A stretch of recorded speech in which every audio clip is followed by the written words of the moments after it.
pourquoi bâtit-on dans un objet islamique? Je laisse la parole. Bien, merci, cher Jean-Michel, monsieur le directeur. Je remercie aussi ce public choisi. Je suis très honoré de la présence d'un certain nombre de personnalités ici.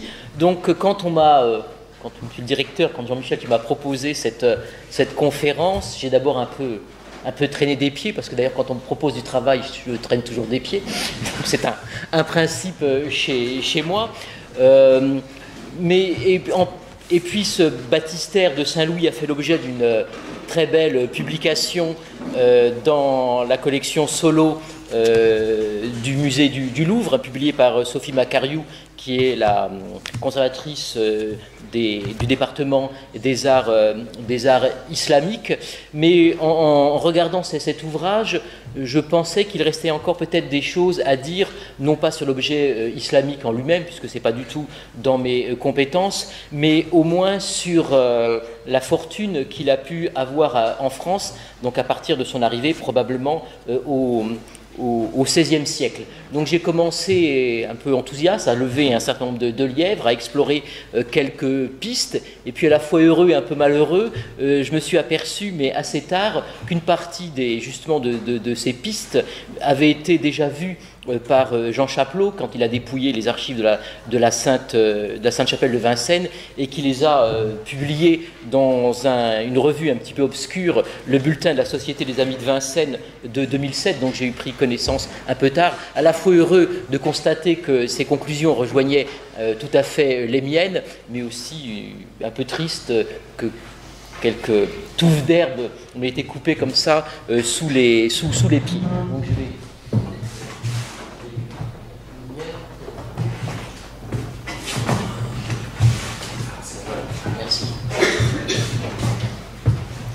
Donc le chef-d'œuvre que nous désignons traditionnellement sous le nom de baptistère de Saint-Louis, qui est probablement le plus célèbre des objets islamiques conservés au musée du Louvre, appartient à une série de grands et somptueux bassins d'orfèvrerie réalisés dans l'entourage des premiers sultans mamelouks, donc fin XIIIe, début XIVe siècle.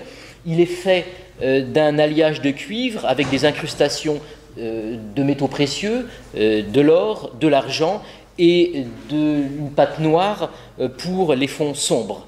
Et cet objet, donc par sa typologie assez caractéristique, vous voyez qu'il a une forme galbée avec une forte carène et qui s'achève par une lèvre plate, donc par cette typologie bien caractéristique, comme par son décor entre guillemets orientalisant ou ces chinoiseries comme on les appelle quelquefois, et aussi le caractère épigraphique, on le verra tout à l'heure. Donc cette œuvre s'inscrit plus précisément parmi un petit groupe d'œuvres fabriquées dans l'entourage du troisième sultan mamelouk, Al-Nasir Mohamed Al-Qualoum, qui a régné avec deux interruptions d'ailleurs de règne entre 1293 et 1341, et probablement a-t-il été fabriqué par des dinandiers de Damas, dont les ateliers et la production paraissent avoir été contrôlés par les sultans mamelouks d'Égypte.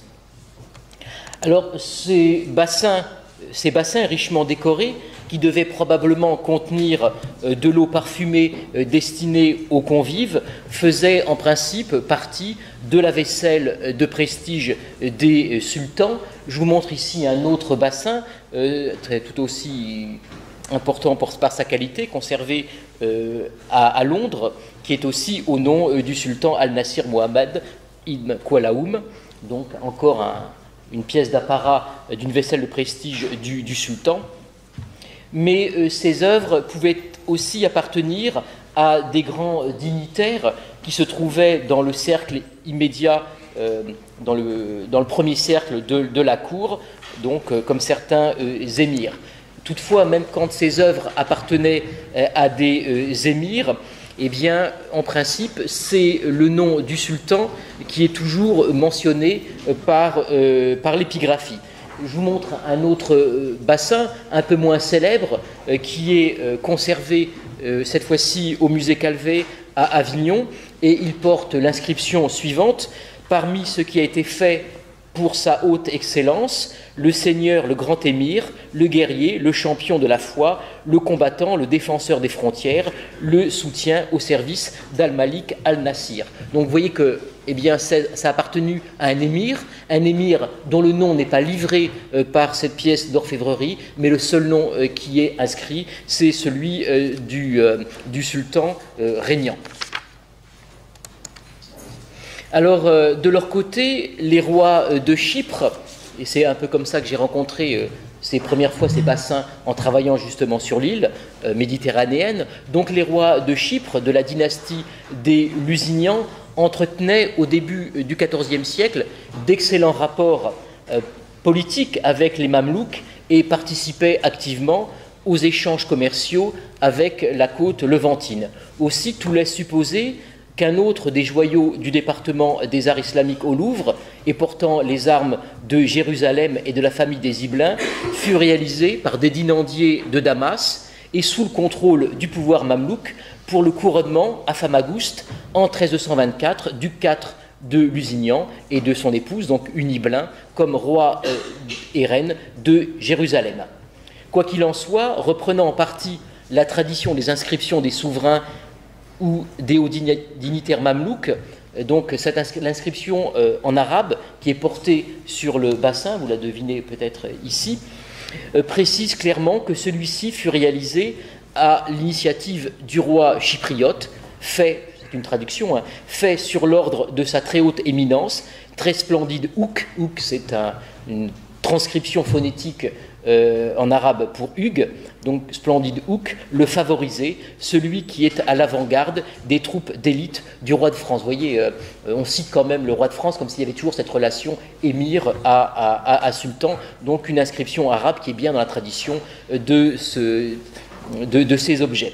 Cette inscription est complétée par une seconde, cette fois-ci en français, très haut et puissant roi Hugues de Jérusalem et de Chypre, que Dieu, etc., etc. L'œuvre fut réalisée dans le monde islamique, mais l'inscription française et les armes furent ajoutées sur des zones volontairement laissées en réserve pour être achevées par des ateliers francs de Chypre. Alors, quant à notre baptistère de Saint-Louis, sa double destinée, à la fois orientale puis occidentale, est bien singulière, sinon mystérieuse. On a un petit peu de mal, là, contrairement à d'autres œuvres, à pouvoir tout petit peu assurer en quelque sorte son pédigré. Déjà, seul l'artiste a laissé son nom en arabe à 5 reprises au sein du décor. Ici, je vous remontre le baptistère entre guillemets de Saint-Louis. Ici, un détail avec la signature de l'artiste. Œuvre du maître, voilà ce qui est marqué. Œuvre du maître Muhammad ibn al-Ziyan, qu'il soit pardonné. Et cet artiste est d'ailleurs connu pour un second objet tout aussi beau, un petit bassin également conservé au musée du Louvre et qui porte aussi sa signature. Voilà donc ici un deuxième petit bassin qui porte la même signature. Donc pour l'analyse, je dois dire que le fait que ce soit simplement l'artiste qui est signé et qu'il n'y a pas d'autre nom, notamment celui du commanditaire, est une sorte d'apax pour le monde islamique. Alors, par sa forme, proche de celui du bassin du IV, celui-ci, donc celui de Saint-Louis, le baptistère de Saint-Louis, appartient bien donc à l'époque du sultan Ibn Qalaoum, mais donc l'énigme réside, je vous l'ai dit, dans son commanditaire, puisque si le nom de ce dernier n'est pas mentionné, nous disposons malgré tout de quelques indices, mais des indices qui sont bien maigres et très difficiles à interpréter. Donc on possède sur ce bassin un certain nombre d'écus, des petits médaillons héraldiques qui sont là. Vous voyez ici un détail, je montrerai d'autres détails. Il y en a 8 qui courent notamment sur la frise du bas, et puis 2 autres écus qui ont été, eux, réalisés, laissés en réserve, qui n'ont jamais été achevés. Donc sur à l'origine, donc dans ces 8 petits médaillons, on peut restituer, parce que vous voyez que ces médaillons, on a en quelque sorte replacer des armes par-dessus, donc on les voit en quelque sorte en dessous, presque en transparence. Ici ma photo est moins nette que je ne le pensais. Donc en première arme en quelque sorte, eh bien on pouvait voir des lions, ce qu'on appelle des lions rampants, qui est dressé. Alors là, on a un peu de mal à le voir, mais c'est l'emblème héraldique le plus évident. Et puis, ces lions alternent, là on voit mieux, avec un second emblème qui est moins facile à identifier, mais les différents frottis qui ont été faits et les relevés semblent indiquer la présence d'une clé. Vous voyez sous ces fleurs de lys, vous voyez ici donc l'anneau, on devine une hampe, et puis ici ce qui pourrait être le début d'une série de pennes. Donc on avait cette série d'écus avec des lions passants, des lions dressés, ça de façon certaine, et probablement ce motif de clé qui semble le plus probable. Et dans un second temps, ces meubles furent gravés en surcharge d'un motif de palmettes trilobées, semblable à des fleurs de lys, mais il s'agit bien de meubles héraldiques, mais pas du tout des fleurs de lys des Capétiens, des souverains français, mais de meubles utilisés par à la fois les derniers sultans ayyoubides du Caire, puis par les 5 premiers sultans mamelouks, dont justement Al-Nasir Muhammad ibn Qualaouma. Donc on doit probablement conclure que ce précieux bassin fut l'objet d'une confiscation suivie assez rapidement de la pose des emblèmes du nouveau propriétaire. Et lors de cette confiscation, eh bien, l'œuvre ne devait probablement pas être achevée, puisque 2 des grands blasons eh bien, sont restés vierges. Donc les voici, il y en a un autre en face. Alors bien sûr, il y a des trous de fixation, mais ces trous de fixation sont plus tardifs. Ils ont été faits en 1821. J'y reviendrai quand on a apposé encore de nouvelles armoiries qui existent toujours. Mais là, c'est une photo au moment sans doute de la restauration, de l'étude de cet objet, alors que ces emblèmes de 1821 avaient été enlevés. Donc 2 grands blasons qui avaient été laissés vierges. Donc on peut s'empêcher, c'est ce qu'a fait, je reprends là l'hypothèse de Sophie Macariou, entre autres, parce que c'est une hypothèse qui avait déjà été formulée un petit peu avant, mais sans doute moins avancée.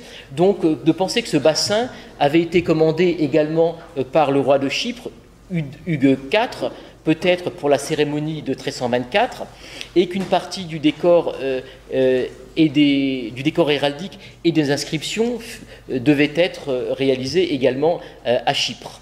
D'ailleurs, ce qui est à remarquer, c'est que cette surabondance du décor héraldique témoigne davantage de pratiques occidentales que du monde islamique, et que par ailleurs, le monde islamique ignore l'utilisation du lion rampant comme meuble héraldique. Donc, la présence de lions, qu'on voit très très mal maintenant, mais qu'on arrive quand même par des frottis à bien identifier, a fait penser que ce bassin, justement, je vous l'ai dit, avait été commandé par les Lusignans, puisque le lion est un des emblèmes des Lusignans. Mais on voit un petit mal comment s'insère le motif de clé qui va avec. Mais en tout cas, il est traditionnellement admis que ce lion est bien celui des Lusignans, donc probablement une commande des rois de Chypre. Là, je suis un petit peu plus réservé sur cette attribution, puisque ayant pas mal travaillé à Chypre et sur l'emblématique chypriote, et j'ai demandé d'ailleurs à nouveau dimanche dernier avec qui j'ai travaillé, à Jean-Bernard Devèvre, qui a beaucoup travaillé sur cette question, eh bien, il est évident que le lion, en réalité, est un meuble héraldique qui, à Chypre, s'est énormément diffusé. Donc, il est bien sûr à l'origine un élément qui provient des Lusignans, mais après, on le retrouve sur énormément d'armoiries de familles nobles, même de petite noblesse, sur l'île de Chypre. Donc, ce lion n'est pas forcément le lion des Lusignans, d'autant plus qu'il n'y a aucun autre élément héraldique qui évoquerait la dynastie Lusignan. Il n'y a ni les armes de Jérusalem, ni les armes réellement de Chypre. C'est écartelé avec Jérusalem et Lusignan. Par ailleurs, le motif de clé s'il est connu à Chypre, en réalité, on n'en connaît qu'une occurrence, et encore un petit peu différente, dans le linteau d'une église du monastère de Saint-Nicolas des Chats. Vous voyez d'ailleurs ici un lion qui n'est pas le lion des Lusignans, avec d'autres écus, et ici, à l'extrême droite, donc une croix qui est cantonnée de 4 clés. Vous voyez, on reconnaît ici cet anneau et un peu les pennes, tel qu'on lisait presque, on a envie de dire, en transparence sur le baptistère de Saint-Louis. Ceci dit, le motif de clés isolées, comme on trouverait sur le bassin, on n'en a aucune occurrence connue à Chypre. Ce qui ne veut pas dire qu'il n'y en avait pas, mais si c'était une famille importante qui portait ces armes, si cette famille avait été liée aux Lusignans, il est certain qu'on posséderait au moins d'autres écus où on pourrait la trouver. Donc le fait que ce soit un objet commandé pour le monde occidental, c'est très probable. Pour Chypre, il y a un certain nombre de chances, mais l'attribuer aux Lusignans, je pense que là, c'est beaucoup moins bien attesté. Donc vous voyez qu'on a un petit peu de mal à remonter l'historique de cet objet. Donc comme cela est fréquent pour ces œuvres, le fond est orné d'une ronde de créatures aquatiques. Vous reconnaissez ici une série de poissons, et bien sûr ces poissons sont en relation avec l'usage même de ces bassins, donc de l'eau pour des ablutions lors des réceptions de cours. Quant aux parois, elles comportent des scènes figurées liées au pouvoir, qui sont assez rares, donc notons la présence très forte ici de figures humaines dans un objet islamique, donc des scènes liées au pouvoir, donc des scènes de banquets, des soldats, on reviendra sur la présence de ces soldats, des scènes de chasse aux guépards, aux faucons, et puis dans des médaillons, ici des cavaliers, au moment qui représentent une chasse, et là encore quelque chose d'assez rare, parce que c'est dans ces médaillons, c'est là qu'en principe on trouve les grands programmes épigraphiques. Donc ici on a remplacé le programme épigraphique par des scènes figurées. Donc ouvrage caractéristique de la production mamelouk de grand luxe au début du XIVe siècle. Ce bassin donc n'en est pas moins atypique, à la fois par son iconographie, donc une présence très forte de scènes figurées pour lesquelles on n'est pas tellement habitué dans le monde islamique, et surtout l'absence de tout programme épigraphique qui caractérise en principe ce type d'œuvre. Alors Sophie Macariou a comme ça échafaudé une théorie très séduisante, dont elle dit elle-même qu'elle n'est pas certaine, mais qui peut-être semble pouvoir fonctionner. Donc pour elle, l'objet aurait pu avoir été réalisé pour un roi de Chypre, je doute un petit peu, mais si on le place pour un autre grand personnage, sa théorie fonctionne tout aussi bien. Donc il aurait été, selon elle, réalisé pour un roi de Chypre. D'ailleurs, là encore, c'est une hypothèse qui avait été avancée un petit peu avant par d'autres, hein, et à l'initiative du vice-roi de Syrie, qui s'appelle Tankiz, T-A-N-K-I-Z, et dont le personnage est assez important parce qu'il se comporte comme un sultan, en quelque sorte. Il est vice-roi de Syrie, et on sent qu'il a presque envie de venir, non pas vizir à la place du vizir, mais sultan à la place du sultan. Mais en tout cas, il aurait pu commander ses œuvres dans ses ateliers contrôlés par le pouvoir central, mais sans oser mettre son nom. Ceci dit, on sait que par ailleurs, il utilise des titulatures qui sont celles du sultan, et on le lui a reproché. En tout cas, les sources rapportent que la richesse de ce dernier, et surtout son comportement, a excité la jalousie du sultan Ibn Qalaoum, et qu'il l'a fait exécuter. Et on sait également qu'il a fait saisir à son profit l'ensemble de ses biens. Donc on pourrait à la limite imaginer que le bassin avait été préparé, commandé par lui pour un occidental, peut-être le roi de Chypre, sans certitude, mais non achevé au moment de son exécution, et que le bassin aurait été remis au sultan, qui déposa dans un second temps ses propres armes, donc ses palmettes, ses fleurs de lys, en quelque sorte. En tout cas, la chose maintenant qui est à peu près certaine, c'est que ce bassin appartenait bien au début du XVIe siècle aux collections des sultans ottomans qui avaient définitivement été vainqueurs des Mamelouks en 1517, et on sait que eh bien, ces Ottomans se sont saisis du trésor des Mamelouks.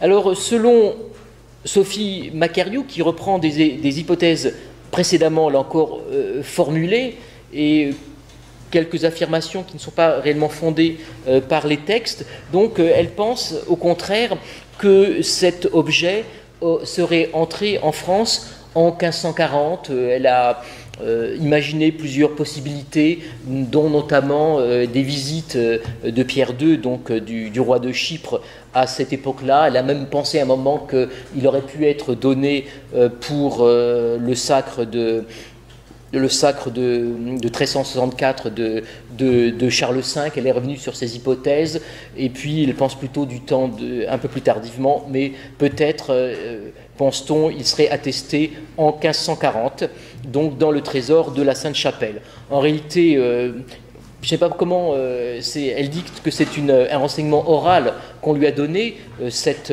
date de 1540, dans un inventaire de la Sainte-Chapelle de Vincennes. Il n'y a aucun inventaire à cette époque-là connu de la Sainte-Chapelle, ni Claudine Billot ni Jean Chapelot qui ont travaillé ne connaissent d'inventaire de cette époque-là. Et par ailleurs, on possède d'autres inventaires un petit peu plus tardifs du milieu du XVe siècle où, de façon certaine, je les ai vérifiés, cet objet n'est absolument pas attesté à Vincennes. Donc cette date de 1440 ne repose, semble-t-il, sur aucun texte, et elle est complètement infirmée même par les sources de la Sainte-Chapelle de Vincennes, qui ont justement été parfaitement étudiées par Jean Chapelot, notamment les délibérations capitulaires. Et la découverte faite en 2 étapes de Jean Chapelot eh bien, change radicalement la réception et la fonction de ce bassin. Parce que l'idée, en quelque sorte, qui prévalait jusque-là, c'est qu'il serait arrivé quelque part, soit au XIVe siècle, ou pensons plutôt au début du XVe siècle, et qu'il est servi ensuite, de façon générique, au baptême des enfants de France. Mais son entrée plus tardive eh bien, change singulièrement la donne. De façon certaine, ce bassin a été offert à François Ier par les ambassadeurs de Soliman lors d'une visite au château de Vincennes en 1540, donc en présence de François Ier et de la cour. Et les sources précisent que le Grand Turc, si on veut bien l'appeler comme ça, a offert au roi de France comme cadeau diplomatique eh bien, un certain nombre de reliques qui étaient chrétiennes, qui étaient restées à Constantinople. Il a offert également un certain nombre de manuscrits chrétiens, des manuscrits grecs, qui sont d'ailleurs les premiers à être entrés au cabinet, à la bibliothèque royale, et également plusieurs objets, et également celui-ci. Et d'ailleurs, on peut se demander si le fait que cet objet portait des fleurs de lys, eh bien, c'est ce qui n'a pas un petit peu entraîné, motivé la remise à François Ier de ce bassin, parce qu'il est possible que les Ottomans, qui probablement devaient ignorer l'héraldique ayoubide et des tout premiers souverains mamelouks, eh bien, aient confondu ces fleurs de lys avec les fleurs de lys françaises, et c'est pour ça qu'on a en quelque sorte presque fait cette restitution, parce que les autres objets, entre guillemets, étaient presque des restitutions, donc reliques chrétiennes et manuscrits grecs.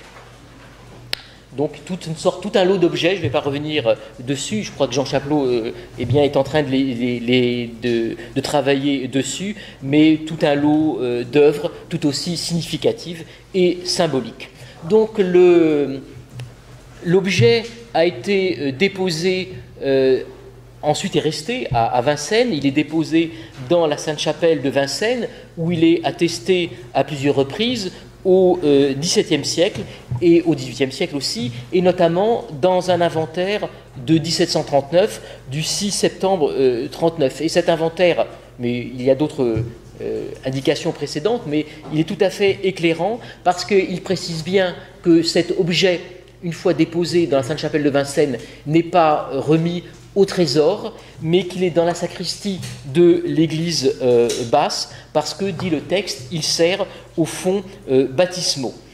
En fin de compte, il était utilisé soit pour des ondoiements des enfants nés dans le château, auxquels la chapelle servait de paroisse, soit pour des ondoiements, soit pour des baptêmes. C'est un peu compliqué parce que la Sainte-Chapelle a servi un moment de paroisse, mais pas tout le temps, et donc quand elle ne sert pas de paroisse, eh bien, la paroisse c'est celle de Montreuil, donc ce bassin sert à de simples ondoiements, et quand la chapelle passe véritablement paroisse pour le château, là, eh bien, on se sert de ce bassin pour des baptêmes. En tout cas, tous ces baptêmes successifs à la Sainte-Chapelle de Vincennes, on les connaît très très bien par les actes de baptême qui sont conservés, pas tout à fait en série continue, mais presque, à Vincennes à partir de 1599. Donc ce texte de 1739 précise bien son emplacement, donc comme en quelque sorte vase liturgique pour le service, dit-il, quotidien des baptêmes. Et puis le texte précise également et que l'on dit avoir, donc en parlant de cet objet, et que l'on dit avoir servi au baptême des dauphins de France. Alors, ici je vous montre une gravure publiée par Jean Leclerc de Léonard Gautier qui représente le baptême de Louis XIII. Donc en fait, je ne vais pas toutes les reprendre, ça serait un petit peu long. Là, c'est véritablement Jean Chapelot qui a fait en quelque sorte, qui a colligé tous ces textes et qui les a mis en rapport les uns avec les autres. En tout cas, l'ensemble des sources textuelles s'accordent sur un fait. Le premier baptême d'un dauphin pour lequel on a utilisé ce baptistère, entre guillemets, fut celui du futur Louis XIII, le 14 septembre 1606. Donc on a à la fois le révérend perdant en 1642, Dupérat en 1643, les frères Godefroy dans le cérémonial français en 1649, qui parlent bien pour la première fois de l'utilisation pour un dauphin de cet objet en 1606. Il n'y a aucun autre texte qui évoque un baptême d'enfant de France antérieurement à cette date. En tout cas, si on revient à ce baptême de 1606, c'est une cérémonie extrêmement importante, très lourde de signification pour Henri IV, puisqu'il s'agissait de renouer avec le fil du temps dans un souci de légitimation de la dynastie des Bourbons. Il fallait en quelque sorte rappeler que l'héritier de la couronne descendait bien de Saint-Louis, ancêtre des Bourbons. Donc il s'agit de, pour Henri IV, fonder une dynastie, mais rappeler que cette dynastie s'ancre très profondément dans le passé et remonte même à Saint-Louis. Et donc, eh bien, c'est en raison pour ça, et Dupérat le dit, que eh bien, Louis XIII porte le nom de Louis, le prénom de Louis qui évoque Saint-Louis. Donc c'est dit dans les textes contemporains. Par ailleurs, avec cette cérémonie de 1606, on renouait avec une tradition remontant au dernier siècle du Moyen-Âge, puisque à nouveau le futur roi, donc le futur Louis XIII, était investi du titre de dauphin, contrairement à son père, donc puisque Henri IV n'a jamais porté ce titre-là. Donc ça permettait en réalité de revenir dans l'ordre des choses. Alors le baptême aurait normalement dû se passer à Notre-Dame de Paris, mais l'épidémie de peste a fait qu'on a préféré choisir un lieu plus isolé, Et le choix s'est porté pour plusieurs raisons sur le château de Fontainebleau. D'abord, on connaît très bien sûr, les rapports privilégiés d'Henri IV avec Fontainebleau, et c'était aussi également un château qui restait attaché au souvenir de Saint-Louis. Donc, l'un des organisateurs, on a presque envie de dire des orchestrateurs de la cérémonie de Fontainebleau, donc de ce baptême de 1606, fut Guillaume du Perrat. Donc là, un personnage extrêmement important, c'est lui qui a porté de Vincennes à Fontainebleau le baptistère de Saint-Louis. Il le dit lui-même dans son texte paru posthumement en 1743, donc il n'y a pas de problème là-dessus, c'est lui qui le dit, qui a porté cet objet. Alors du Perrat était à la fois l'aumônier d'Henri IV, il était également, et j'y reviendrai, trésorier de la Sainte-Chapelle de Vincennes, et il était à son époque considéré comme l'un des meilleurs liturgistes. C'est pour ça que l'on a fait appel à lui en partie pour organiser cette cérémonie qui revêtait, je vous dis, un sens symbolique extrêmement important. Alors, à cette époque-là, au début du XVIIe siècle, du Perrat était peut-être l'un des seuls à savoir qu'au XIVe siècle, plusieurs fils et filles de France étaient nés au château de Vincennes et y avaient été ondoyés ou baptisés, donc dans la Sainte-Chapelle. Puisque à cette époque-là, aucune des chroniques le mentionne, aucune des chroniques connues, aucun, bien sûr, ouvrage imprimé mentionne non plus ces baptêmes et ces ondoiements des fils et filles de France à Vincennes au XIVe siècle. Il n'y a guère que les archives, la consultation des archives de Vincennes qui permettait de connaître ces renseignements. Donc seul quelqu'un qui connaissait très bien Vincennes pouvait connaître ces baptêmes royaux du XIVe siècle. Donc à son époque, donc à l'époque du Perrat, de nombreux baptêmes avaient déjà eu lieu dans la Sainte-Chapelle de Vincennes et continuaient d'être pratiqués, notamment puisqu'elle servait de paroisse au château. Et donc, je vous l'ai dit, dans cette Sainte-Chapelle de Vincennes, pour ces ondoiements et ces baptêmes courants, en quelque sorte, on utilisait le bassin mamelouk. Donc aussi, pour Guillaume du Perrat, les choses devaient-elles sembler à peu près évidentes, puisque à son époque, le bassin servait au baptême célébré dans la Sainte-Chapelle de Vincennes, il ne pouvait qu'avoir été utilisé pour celui des enfants de France au XIVe siècle, puisque son arrivée à l'époque de François Ier, semble-t-il, a très vite été oubliée. Elle n'est jamais ensuite relatée, si ce n'est que dans une mention des délibérations capitulaires, mais en tout cas, cet don important a complètement été oublié et tous les historiens ensuite du XVIIe siècle et XVIIIe siècle de la Sainte-Chapelle ont oublié cette tradition, une tradition de don de François Ier très vite oubliée, un bassin qui passait pour dater du IXe siècle, j'y reviendrai, donc pour eux, sans doute était-il là de tout temps ou depuis très longtemps à la Sainte-Chapelle et donc forcément il avait dû être utilisé pour les cérémonies de baptême des premiers Valois, peut-être même avant, à Vincennes. Donc la cérémonie de 1606, je vous l'ai dit, devait renouer avec les usages anciens des souverains français, par-delà la question dynastique et les troubles des guerres de religion dont il fallait effacer le souvenir.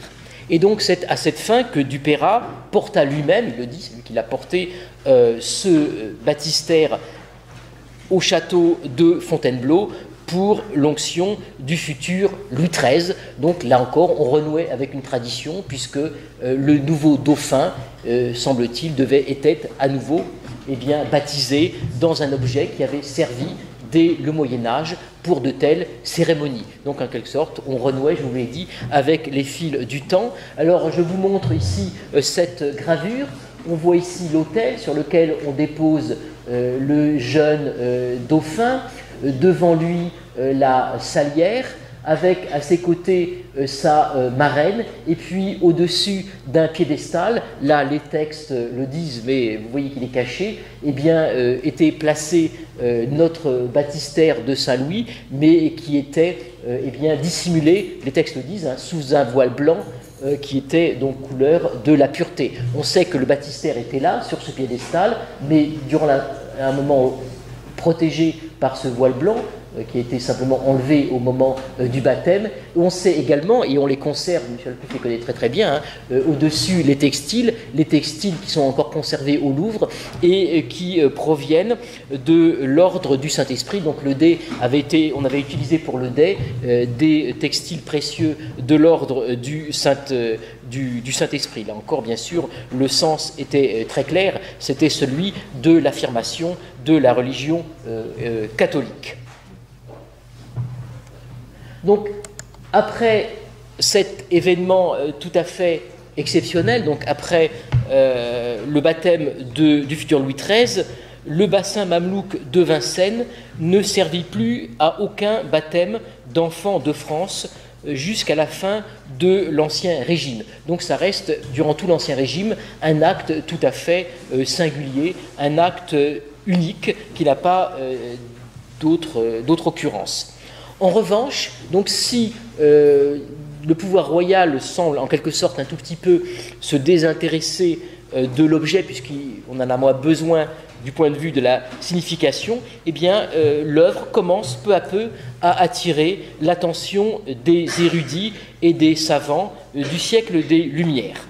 Alors pour les historiographes du XVIIe siècle, notamment eh bien, dans Dupeyrat et les frères Godefroy, le bassin devait dater de 887, cela à partir d'une mauvaise lecture de l'inscription, c'est-à-dire la signature de l'artiste que vous avez pu voir tout à l'heure. Eh bien, la lecture avait été mal faite et on avait pensé qu'il s'agissait d'une date et que cette date était celle de la fin donc, du IXe siècle.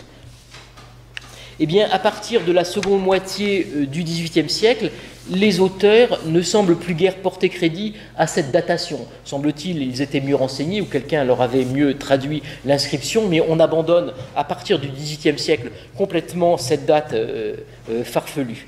Alors, Pigagnol de la Force, lui, avance une autre date. Il pense, mais sans donner d'autres explications, que le bassin aurait pu être réalisé en 1166 pour le baptême de Philippe Auguste. Mais d'autres préfèrent mettre le bassin en relation avec les croisades au vu de son iconographie et de son style en quelque sorte orientalisant. C'est ce que fait d'abord et le mieux l'abbé Leboeuf, donc dans son histoire de la ville et du diocèse de Paris, et il évoque, donc l'abbé Leboeuf, un bassin, quand il décrit le trésor de la Sainte-Chapelle, un bassin en cuivre rouge des Indes, j'aime beaucoup cette qualification, en forme de casserole. Donc le chaudron du directeur s'est passé ici à une casserole, il est même un peu perdu dans son statut. Donc en forme de casserole, où sont des Persans ou des Chinois. Je croirais que ce bassin a servi aux purifications qui étaient très fréquentes chez les Orientaux et qu'il a été apporté des croisades. Mais aucune allusion n'est faite chez ces auteurs à Saint-Louis. Donc Saint-Louis n'est pas encore convoqué à cette époque-là, ni même d'ailleurs à la possibilité d'un objet purement islamique et non chrétien, parce que pour ces érudits, ces savants de la fin du XVIIIe siècle, c'est un objet oriental, mais un objet chrétien. J'y reviendrai. Donc,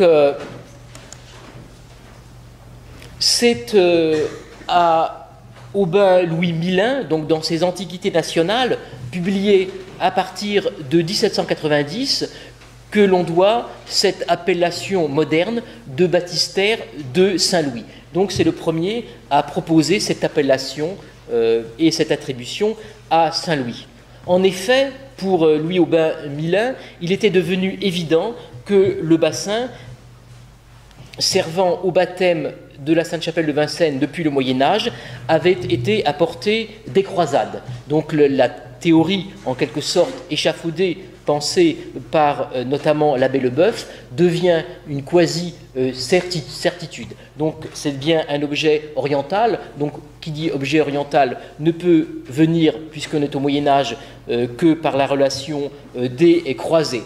Et pour Milin, et sans doute pour d'autres contemporains, qui, mieux que Saint-Louis, le roi croisé et par ailleurs particulièrement attaché à Vincennes, aurait pu offrir cet objet oriental au château. Il faut préciser qu'à partir de la fin de l'Ancien Régime, eh bien, commence à se propager, à se populariser la relation de Saint-Louis avec Vincennes, notamment cette image du Saint-Roi rendant la justice sous un chêne. Et cela est dû notamment à la grande édition de Joinville, publiée en 1761. Il y a bien sûr d'autres éditions antérieures de Joinville au cours des XVIIe et XVIIIe siècles, mais des éditions qui sont restées beaucoup plus confidentielles, alors qu'on peut dire que celle de 1761 a eu un véritable impact, et c'est sans doute cette édition qui a popularisé donc cette image de Saint-Louis et de Vincennes, donc ce roi rendant la justice sous un chêne.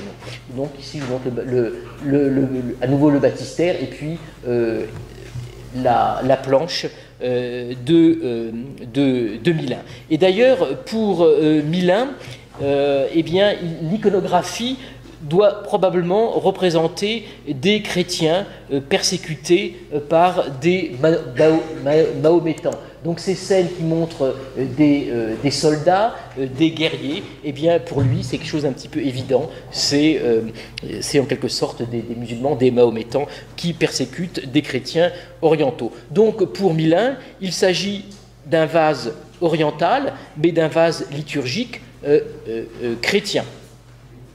Et c'est sous ce titre de baptistère de Saint-Louis qu'Alexandre Lenoir fit entrer l'œuvre dans les collections du Musée des Monuments Français en 1793, avant que l'objet n'intègre presque définitivement, en quelque sorte, le musée du Louvre en 1832.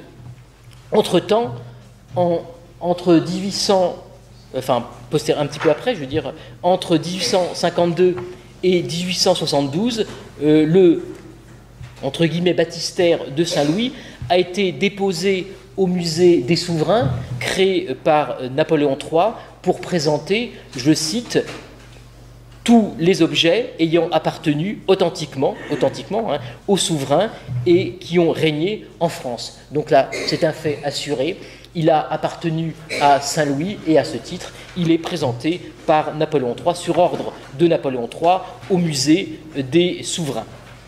Alors signalons quand même que pour Milin, l'objet avait simplement été rapporté pour Saint-Louis. Je ne vais pas donner un petit peu toutes les notices, elles sont très très nombreuses sur cet objet, mais dès le XIXe siècle s'introduit un certain nombre de confusions parce que certains auteurs qui vont un petit peu vite en besogne, eh bien, pensent qu'il a servi au baptême de Saint-Louis à Vincennes, alors que depuis l'Ancien Régime, n'importe quel historien eh bien, savait que Saint-Louis n'avait pas été baptisé à Vincennes, mais à Poissy. Mais en tout cas, on a parfois ce type de confusion, mais pas dans le milieu savant, mais dans un certain nombre de notices qui évoquent cette œuvre. Quoi qu'il en soit, il faut véritablement attendre la seconde moitié du XIXe siècle pour que l'objet redevienne véritablement un objet islamique et peut-être pas directement lié à Saint-Louis. Et il faut bien sûr évoquer la mémoire de ce grand conservateur du musée du Louvre, grand spécialiste du monde islamique, mais pas que fut Longperrier, un grand numismate aussi, et en 1866, il a publié cette œuvre comme étant véritablement un vase arabe, et dit-il, dit baptistère de Saint-Louis, parce que lui-même le date un tout petit peu, pas beaucoup, mais un tout petit peu, enfin émet la possibilité que l'œuvre pourrait être de quelques années postérieure à Saint-Louis. Mais il faut véritablement attendre 1951, la grande édition du spécialiste d'objets islamiques, David Storm Reis, pour que l'objet soit cette fois-ci de façon certaine attribué à un atelier de Damas ou par des dinandiers de Damas venus au Caire, puisque jusque-là on pensait qu'il avait été réalisé plutôt à Mossoul, et qu'on puisse de façon là certaine proposer une datation bien postérieure au règne de Saint-Louis. D'abord on a pensé entre les années 1290 et 1310, et puis maintenant la plupart des spécialistes le mettent même un petit peu plus tard, autour des années 1320-1340. Mais l'histoire de ce bassin ne s'arrête pas là et va connaître au cours du XIXe siècle de nouveaux rebondissements en raison de son lien supposé avec Saint-Louis. Donc le 29 septembre 1820 naît aux Tuileries l'enfant du miracle, le duc de Bordeaux, plus connu sous le titre de comte de Chambord, petit-neveu de Louis XVIII et petit-fils de Charles X, et seul descendant en ligne directe des Bourbons, à la suite de la mort de son père, le duc de Berry, donc assassiné quelques mois plus tôt, le 13 février 1820. Donc aussi, le baptême du jeune prince fut-il considéré comme un événement symbolique et politique de premier plan. La cérémonie très importante, très fastueuse, voulue par Louis XVIII, se déroule donc à Notre-Dame le 1er mai 1821, dans un très grand déploiement de faste, et avec une attention particulière aux éléments symboliques. Ainsi, afin d'évoquer la figure emblématique et spirituelle de Saint-Louis, l'ancêtre des Bourbons, on utilisa le baptistère de Saint-Louis pour recueillir l'eau baptismale qui devait s'écouler d'une aiguière commandée à l'orfèvre Jacques-Henri Fauconnier. C'est à cette occasion que l'on ajouta à l'objet, sur les 2 écus laissés vierges, 2 nouveaux blasons aux armes de France que vous pouvez deviner ici et là, donc qui recouvrent les 2 écus qui avaient été laissés vierges. Je vous remontre ici une photographie de ce bassin à un moment où on avait retiré momentanément donc ces 2 écus ajoutés en 1821. Donc, à son tour, Napoléon III se montra soucieux d'assurer la légitimité de sa dynastie en enracinant sa lignée dans le passé national. Donc, le baptême du prince impérial, Napoléon Eugène, se déroula également à Notre-Dame de Paris le 14 juin 1856, comme cela avait été le cas pour le comte de Chambord, et plus encore pour celui du roi de Rome, le 9 juin 1811. Donc, outre ces pauvres cloches qui avaient été offertes à Notre-Dame par Napoléon III et qui ont été en quelque sorte raptées récemment, on avait réalisé des fonds baptismaux à Sèvres et on s'était servi une dernière fois du baptistère de Saint-Louis. Et selon les propres paroles de Napoléon III, ce baptême avait valeur de sacre et qu'il avait voulu obtenir le sacre, Napoléon III, que la papauté lui a toujours refusé, mais il le dit lui-même, le baptême avait valeur de sacre. En quelque sorte, l'eau du baptême qui s'écoula dans le bassin mamelouk avait valeur d'un ondoiement sacral, légitimé en quelque sorte par la figure tutélaire de Saint-Louis. Donc, en conclusion, on peut évoquer l'étrange fortune de cette magnifique œuvre dont nous ignorons finalement presque tout sur ses origines.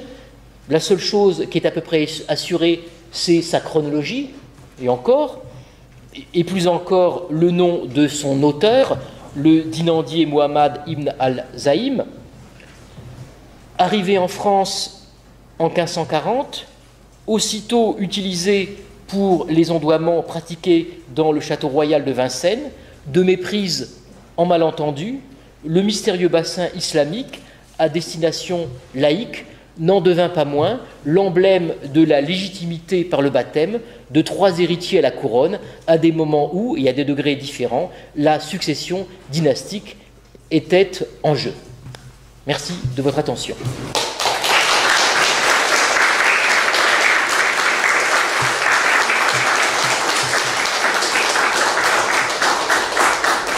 Je ne sais pas si tous les mystères du bassin jaune sont maintenant levés. Merci beaucoup pour cette passionnante conférence. La parole vous est offerte pour un débat qui peut se prolonger encore presque 1 heure.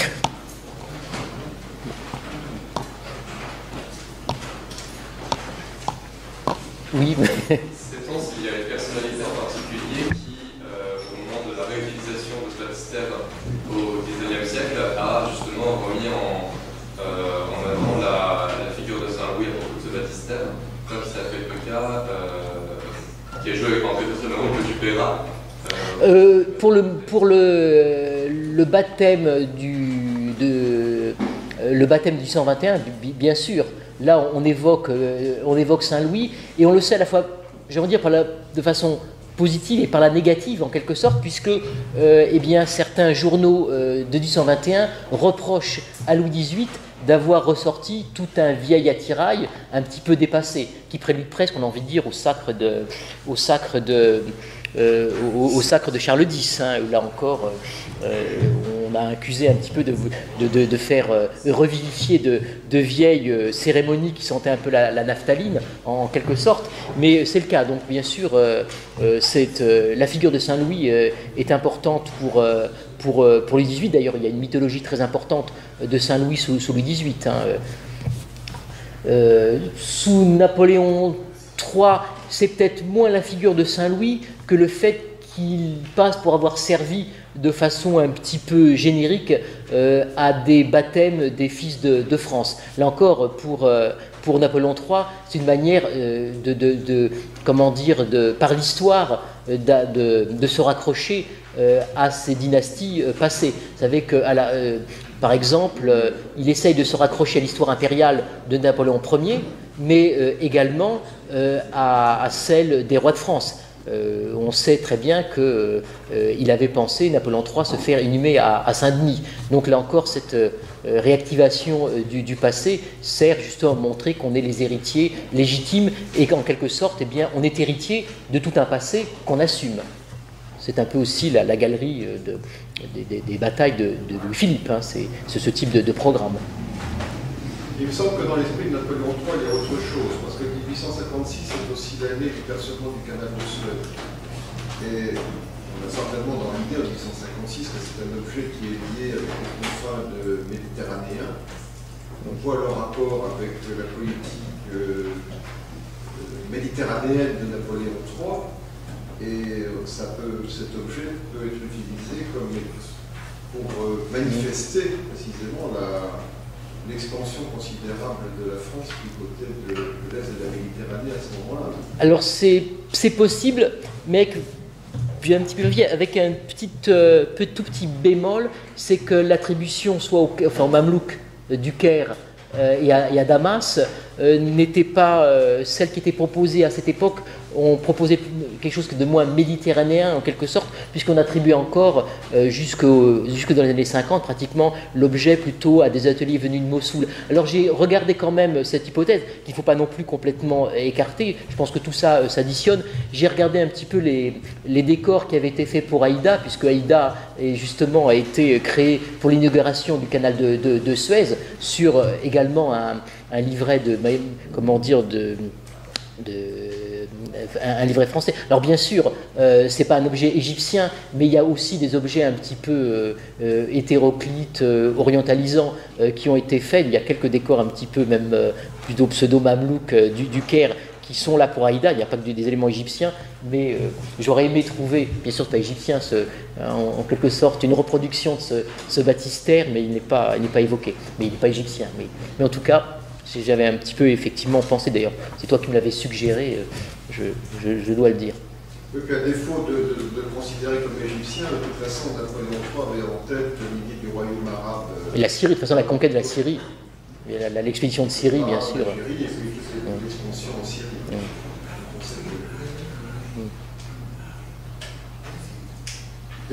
Oui. Je voulais ajouter qu'il y avait deux petites princesses qui avaient été bénéficiaires du bassin. Les deux sœurs de Louis XIII. Les deux sœurs de Louis XIII également, enfin, qui ont été. Avec ce bassin, le même jour que le même jour, c'est ça, voilà. Oui, il y a les quatre. Oui, il y a les quatre marraines. Dont j'ai un peu oublié le nom. Ici, donc, c'est la duchesse de Mantoue. Voilà, c'est ça, voilà. Oui. Attends, je ne la vois plus. Voilà, c'est ça, voilà. Et puis la petite duchesse de Savoie, mais la future duchesse de Savoie qui est portée par un personnage plus haut. Voilà, oui, qui doit être plus haut, je ne vois plus où elle est. J'ai un peu. Attendez, j'ai un peu. Voilà, qui est là, ici, voilà, qui est ici, oui. Voilà. Oui, eh bien, c'est un tir groupé, effectivement, ce baptême, puisque ces deux sœurs ont bénéficié de cette cérémonie. Politiquement, c'est le choix des marraines et des parrains, puisque je crois que c'était Paul IV qui devait être un des parrains principaux. La duchesse de... Voilà, parrain cardinal, c'est Paul IV, c'est la duchesse de Mantoue. Et pour les autres, je ne sais plus, etc., mais c'est effectivement... c'est celle-ci, voilà, c'est ça, oui. Oui, donc... Effectivement, c'est une cérémonie extrêmement importante, justement, la légitimité est très forte. C'est Condé qui doit être là, oui, c'est ça, oui. Ouais, tout le monde est là, oui. Ah oui, mais cette gravure n'est pas gratuite, hein, même si elle représente peut-être un groupement qui n'a jamais existé, mais elle rassemble en quelque sorte... Elle est là, c'est ça, oui, il doit être... la reine est là... Oui, non, la gravure est plus grande, hein, effectivement. En réalité, c'est un... J'ai de l'autre côté, c'est pas la gravure entière, elle est un peu plus, elle est beaucoup plus grande. Hein. J'ai juste, en quelque sorte, fait un gros plan sur l'épisode principal pour essayer que vous essayez d'imaginer en soulevant par l'esprit ce dé pour essayer d'apercevoir notre baptistère. J'aimerais bien ton affirmation selon laquelle c'est j'affirme rien, qui a attribué, qui a mis en rapport baptistère et Saint-Louis. Est-ce que Millien invente l'expression ou est-ce qu'il reprend une tradition? Aucun. Apparemment, si vraiment cet objet a été utilisé en 1606 pour garantir le nouveau roi issu d'une dynastie nouvelle dont le père n'avait pas été baptisé à sa naissance, donc c'était pour garantir une légitimité par rapport à Saint-Louis, si on fait le choix... Par rapport... Au Moyen-Âge, papa. Oui. Alors, moi, ça veut dire qu'il y a déjà une sorte de tradition récurrente. Aucun auteur ne le dit, et même dans Pygmée de la Force, dans Germain Brice, tous ceux qui évoquent le trésor de la Sainte-Chapelle, personne ne le fait. D'autant plus que, effectivement, on pense à quelque chose qui daterait du IXe siècle. C'est vraiment le premier Milin. Alors, simplement, Milin. Et on sait un petit peu comment il fait des raccourcis, il dit selon une tradition ancienne, mais c'est le premier à le répéter. Aucun texte, et ni Dupérat, ni Pigalle, personne n'évoque, je pense que Dupérat ou Godefroy, des gens comme ça, auraient évoqué. Et toutes les visites qui sont faites du trésor de Vincennes, et Dupérat a écrit l'histoire de la Sainte-Chapelle de Vincennes, et il parle du trésor, mais il ne parle pas du tout de Saint-Louis pour cet objet. Personne n'en parle. Je pense qu'on n'aurait pas manqué de faire. Alors peut-être que c'est quelque chose qui a germé petit à petit, mais le premier occurrence, vraiment, c'est la gravure d'ailleurs 2001, où c'est marqué en dessous baptistère de Saint-Louis. Même ni Dubreuil, ni l'abbé Leboeuf ne le font. Hein. Ce qui était très important aussi, c'est pour Henri IV, c'est que c'était le premier dauphin de les enfants de François Ier. Voilà, c'est ça. Parce que le futur François II, il n'était pas dauphin lorsqu'il a été baptisé. Non, c'est voilà, on renoue avec une tradition. C'est encore plus important. Oui. Voilà, on remonte aux enfants de François Ier. Voilà, pratiquement avant les guerres de religion. Oui, exactement, oui. Oui, on le dit d'ailleurs. Dupérat insiste sur le fait qu'on baptise un dauphin. On baptise un dauphin et on baptise effectivement, là pour le coup, quelqu'un dont il dit qu'il porte le prénom de Saint-Louis. Enfin, voilà. Eh bien.